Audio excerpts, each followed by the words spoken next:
Well, the UN Security Council passed a resolution today that demands that Israel stop settlement construction in the disputed West Bank. Critics call it an anti-Israel measure. President-elect Trump had intervened and said the U.S. should veto the resolution, but instead the U.S. under Barack Obama chose to abstain from the vote. Joining us now is Steve Hilton. He's CEO of CrowdPack. Steve, great to see you. So this is a pretty clear contrast between worldviews, styles of running the U.S. government, et cetera. What is the Obama administration's decision to stay out of this? Tell us about them and their priorities.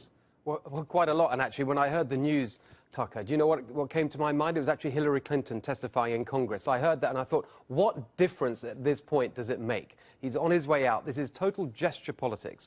It's completely ridiculous.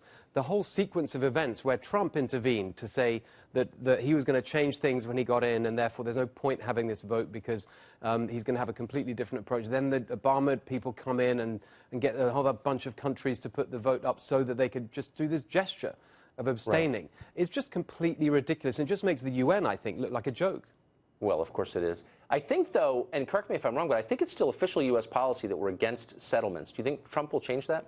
I think so, and I think what you saw in his response to this was that there are going to be some big changes on January the 20th, and we really need big changes, particularly at the UN. I mean, I used to work in government in the UK with David Cameron, and almost like every interaction with the UN just confirmed to me what a ridiculous organization it is. Generally speaking, it is almost comically anti-Israel, it's bureaucratic, it's corrupt. It is really, really in need of a big shake-up. And just as Trump is coming in and saying, I'm going to shake things up generally with his attitude to everything from government contracts to economic policy, this is another area, I think, where his straight-talking style, which you've seen in the last couple of days, which all the diplomats have gone nuts about, actually is exactly what we need.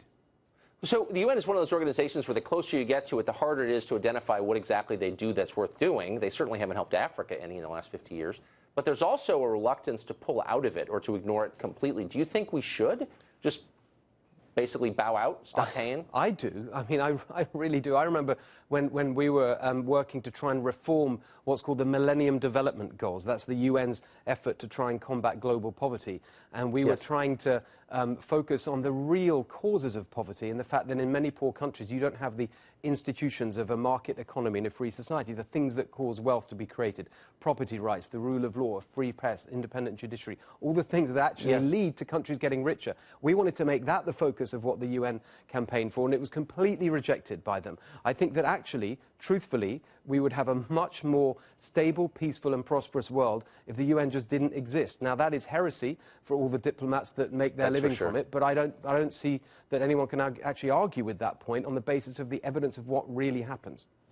Well, I mean, if Trump is willing to cast doubt on America's commitment to NATO, which I don't think any American president has ever done, why wouldn't he be doubly aggressive with our posture toward the UN? Well, I really hope he will be. And again, there's going to be a shock and people are going to be horrified.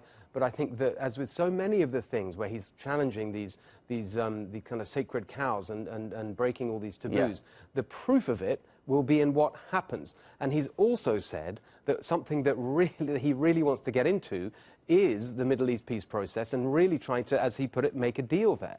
Now, he knows how to negotiate. He's shown that already since even before taking office. And he's taken this strong position on Russia, on China, right across the board. He's shaking things up by just being who he said he was all along in the campaign, which is a businessman who wants the results and who understands how to negotiate. In foreign policy, that is exactly what you need.